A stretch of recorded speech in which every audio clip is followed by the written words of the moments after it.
ಎಲ್ಲ ನಮ್ಮ ಸೌಜನ್ಯ ಪರ ಹೋರಾಟ ನಮಸ್ತೆ. ಇವತ್ತು ಒಂದಿಷ್ಟು ಮಾಹಿತಿಗಳು ಹೊರಗಿನ ಪ್ರಪಂಚಕ್ಕೆ ತೋರಿಸ್ತಾ ಇದೆ. ಅಂದರೆ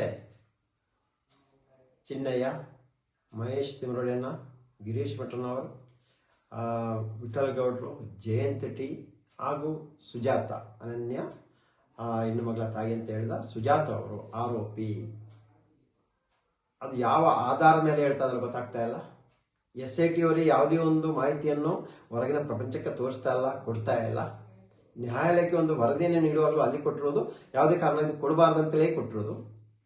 ಅದಕ್ಕೋಸ್ಕರನೇ ನಾನು ನಮ್ಮ ಮೇಲೆ ಏನೆಲ್ಲ ಇವರು ಬರೆದು ಸೇರಿಸಿ ನ್ಯಾಯಾಲಯಕ್ಕೆ ಕೊಟ್ಟಿದ್ದಾರೆ ಮತ್ತು ತಿಳ್ಕೊಳ್ಳುವ ಉದ್ದೇಶದಿಂದ ಬೆಂಗಳೂರಿಂದ ಸೀನಿಯರ್ ವಕೀಲನ ಕರ್ಕೊಂಡೋಗಿ ಅದರ ಒಂದು ವಾದ ವಿವಾದ ನಡೆಸಿ ಕೊನೆಗೆ ಜಡ್ಜ್ ಕೊಡ್ತೀವಂತಲೇ ಹೇಳಿದ್ದಾರೆ.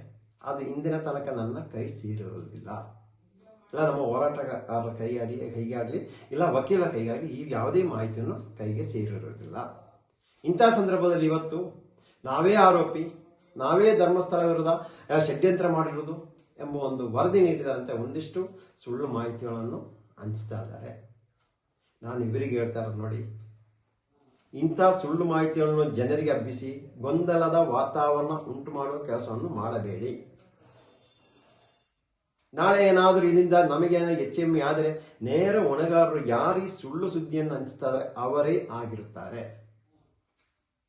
ನೀವು ಈ ರೀತಿಯಲ್ಲಿ ಸುಳ್ಳು ಸುದ್ದಿಯನ್ನು ಹಂಚಿ ಬೇರೆನೇ ರೀತಿಯಲ್ಲಿ ಜನರಿಗೆ ಸುದ್ದಿ ಹಂಚುವ ಕೆಲಸ ಮಾಡಿದರೆ ನೇರವಾಗಿ ನಾವಿನ್ನು ಅದಕ್ಕೂ ಕಾನೂನು ಹೋರಾಟ ಕೈಗೊಳ್ಳಬೇಕಾಗತ್ತೆ. ಅಂತ ಪರಿಸ್ಥಿತಿಗೆ ತಂದಿಡಬೇಡಿ ಅಂತ ಈ ಮೂಲಕವೂ ಎಲ್ಲರಿಗೂ ಕೇಳ್ಕೊಳ್ತಾ ಇದ್ದೀವಿ. ಆರೋಪಿ ಆಗಲಿ ಸ್ವಾಮಿ, ದಾಖಲೆ ತೋರಿಸಿ. ನೀವು ದಾಖಲೆ ಯಾವುದು ತೋರಿಸ್ತಾ ಇಲ್ಲ, ನಾನು ತಂದ ನಂತರ ಕೊಡ್ತೀವಿ. ಏನು ಸ್ಟೇಟ್ಮೆಂಟ್ ಹೇಳಿದೆ ಅಂತ ನಾನು ಓದಿ ಅದನ್ನು.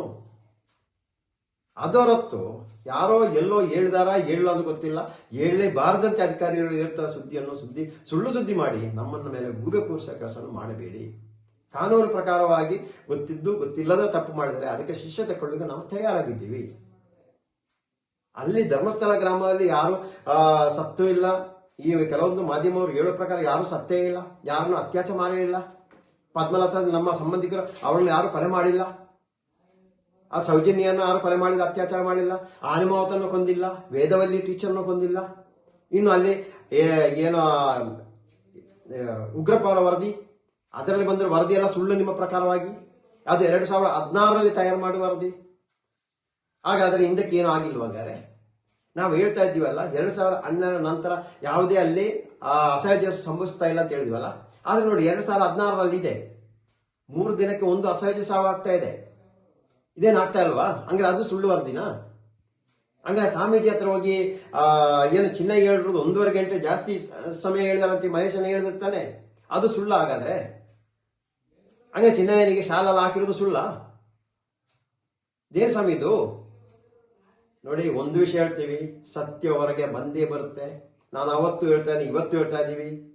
ಕೆಲವೊಂದು ಮಾಧ್ಯಮವರೇ, ನೀವು ಸತ್ಯದ ಮೇಲೆ ದೊಡ್ಡ ಬಂಡೆ ಕಲ್ಲನ್ನು ಇಟ್ಟು ಅದರ ಮೇಲೆ ನಿಂತು ಆಟ ಆಡ್ತಾ ಇದ್ದೀರಾ.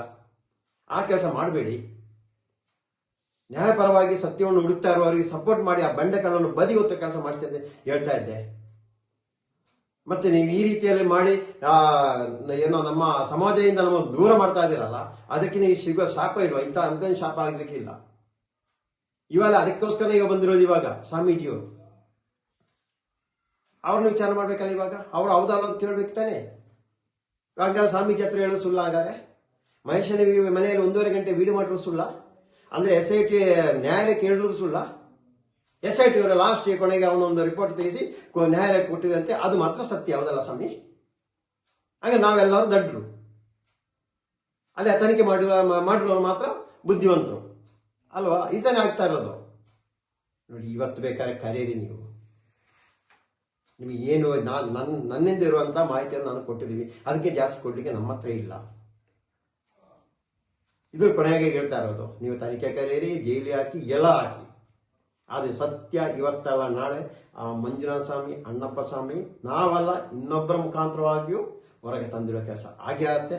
ಏನಿಲ್ಲಾದ್ರೂ ಆದಿಚುಂಚನಗಿರಿ ಸ್ವಾಮೀಜಿ ಆದರೂ ಸತ್ಯ ಏನಂತ ಹೇಳ್ತಾರೆ. ಸ್ವಾಮೀಜಿಗೆ ಏನು ಚಿಹ್ನೆ ಬಂದು ಹೇಳಿದ್ರು ಅದೆಲ್ಲವನ್ನು ಜನರ ಮುಂದೆ ತಂದಿಡುವ ಕೆಲಸ ಮಾಡ್ತೀವಿ. ಅದು ನಮಗೆ ಇವಾಗ ಮಂಜುನಾಥ ಸ್ವಾಮಿಯ ದೊಡ್ಡ ಒಂದು ಅನುಗ್ರಹ ಅಂತಲೇ ಹೇಳ್ಬೋದು.